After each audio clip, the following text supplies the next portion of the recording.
Good evening, everyone. Well, I've been chomping at the bit today to get back from work. Got back a day earlier than I thought, and although I've got to leave early as well, because a few parts had arrived for a long-term project saw, and well, so this girl is a Homelite Textron. So although initially they were listed as being American, depending upon the models and the badges you have, some of them have a Montreal badge, so they're Canadian. So that is this one. And I have been missing several key parts for this girl for a long time, and so probably ridiculously extravagantly as well, I bought another donor saw in the last week for £100, just because I wanted I wanted to have a rear back cover, which was missing. I had already a mint carburettor, which came from another dealer, which was just like brand new. I had a 13-inch guide bar, which is what they originally shipped with, apparently, a 13-inch, and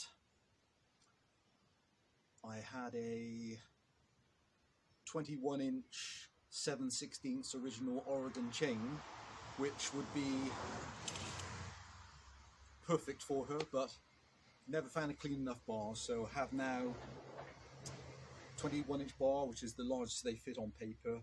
So 77 cc's, 2-inch piston, 1.5-inch stroke, and ever so short runs on these saws, only made for around the 2-year mark, and the early ones, which I have a chassis in pieces, is in the Homelite blue, a little bit like you'll see the design cues if you look at them for the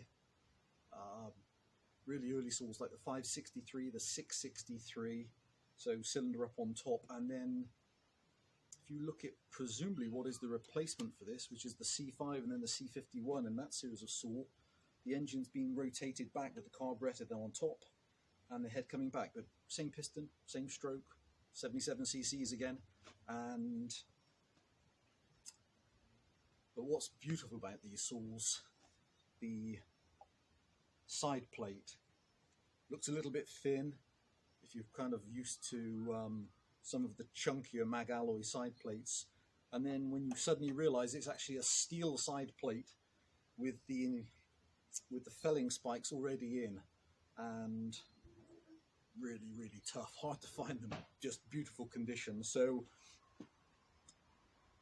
I then had a labor of love trying to locate all the correct period UNC and UNF nuts and bolts around the saw, you know, like the 3/8 ones here, some 1/4 inch, and these beautiful dome-headed finishing bolts, which some of the original ones had. So incredibly, she's had £40 on nuts and bolts, but they're very hard to get hold of. So the Morse Fairbank, the friction assembly is all brand new with all correct friction washers, stainless steel retaining washers, and is perfect. All either new old stock or mint, correct threaded bolts all the way around for the side housings. No brakes on anything except for a tiny crack on the top cover. I had a mint exhaust, aluminium exhaust shroud. She has the little steel guard inside, which they always seem to be corroded and broken up, but this one was in lovely condition with the little metal gauze inside it. So I've had loads and loads of parts, but just missing a few key things. And then I've obviously had correct carburettor kit. The carburetor's like brand new anyway, and new fuel pipes and oil pipes. And so the last few parts have arrived for her. A little bit disappointing on the donor saw was the ignition setup, so I've had to source a tiny bit more stuff for the ignition. And then when it all comes together, I'll do a walk around as well because she's a thing of beauty. I just couldn't wait to show her to people, particularly if you like this type of old girl. So started life in the blue in the 1960, and then I think they finished them around, again, depends on literature, between 62 and 63, and then the later versions were in red. Okay, kill switch. So she has now everything functioning, and the only thing I'm waiting for is 3 correctly headed screws on the very top cover by the spark plug. They're proving difficult to get the ones with the correct head. You know, I've got some great suppliers for American threaded nuts and bolts, but there's so many now. They're all cap head. They all are using a hex head, and it's just nice to have the original screws in. It's a beautiful engine. So choke, kill switch.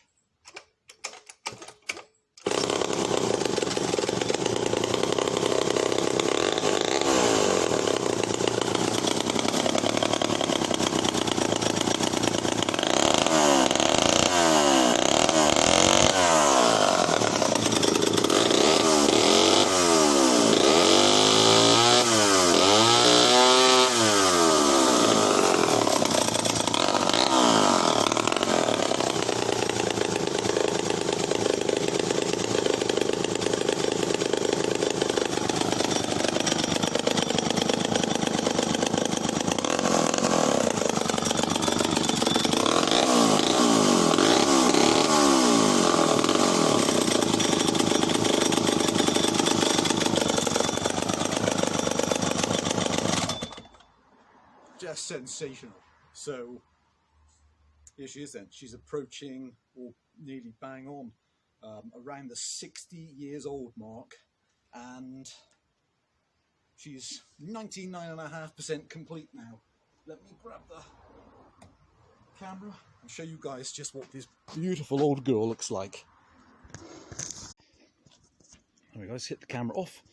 So, where to start with this girl? Just, they were built so fantastically. So all the correct headed bolts, all American threaded, all the way around. The correct pull start handle. No brakes on any of the mag alloy all the way around. And correct threaded bolts on the underside. You just virtually never see them like this. They're so hard to get like this. The attention to detail. It's got a mint gauze inside the filter housing. I think this is like some type of cork or fibrous material, and I've got a lovely gauze inside it. Again, correct threads. Manual oiler. The black brass plunger working perfectly. Trigger throttle working beautifully. I had as well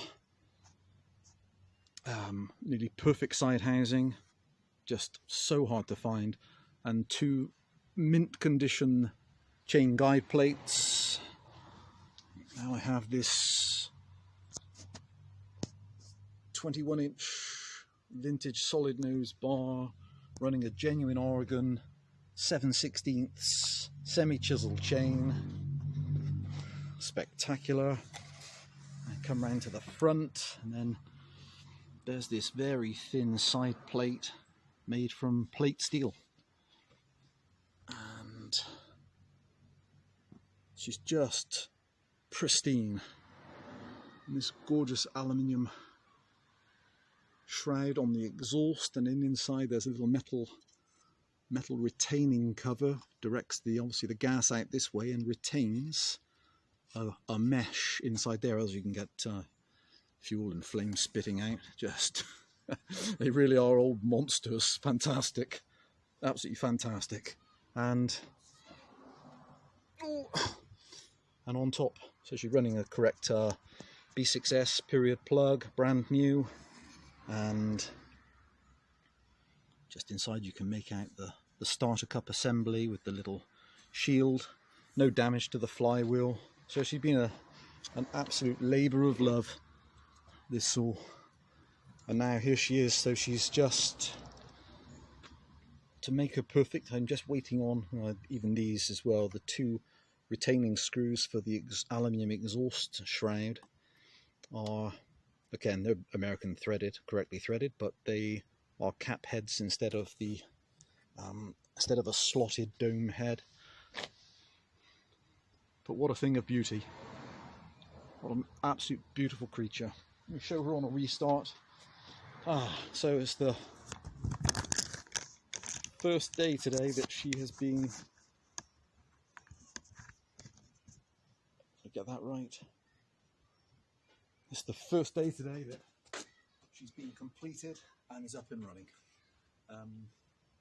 And interestingly as well, as you can imagine, using steel on the saws added to the weight. So power head only on this is just under £20. By the time a couple of years later they were on to the, maybe 2 years later, they were on to the C5s and then the C51. They'd managed to shave nearly 10% of the weight. They're down at £18 for a power head. So just goes to show the introduction of lighter materials made a difference, although even by today's standard that's still a heavy saw. There she is then. It's just so nice when you have all the bits and the ignition is completely rebuilt, and then you get to use the girls.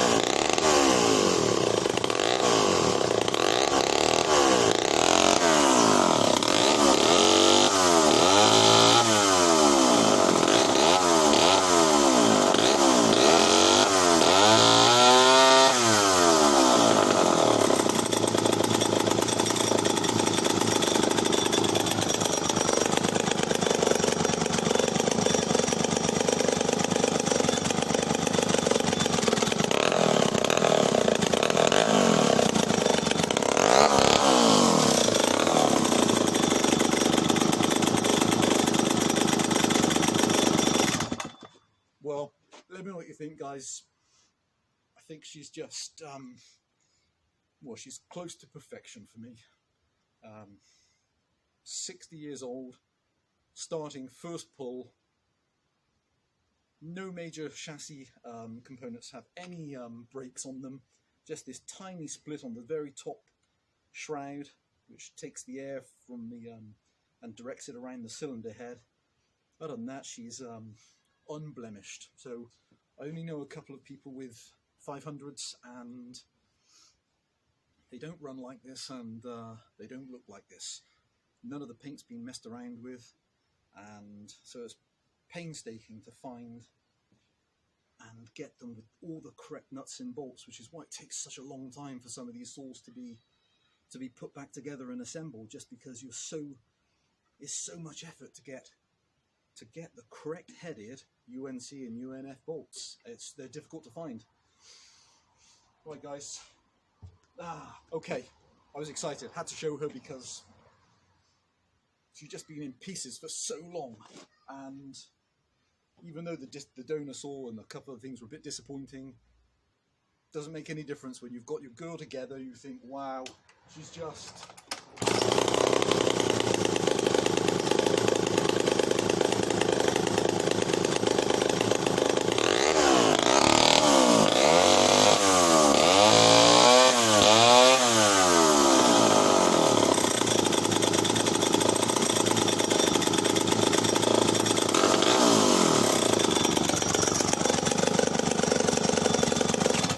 spectacular idol. Okay. Guys, love to hear any comments. Stay safe out there. Bye for now.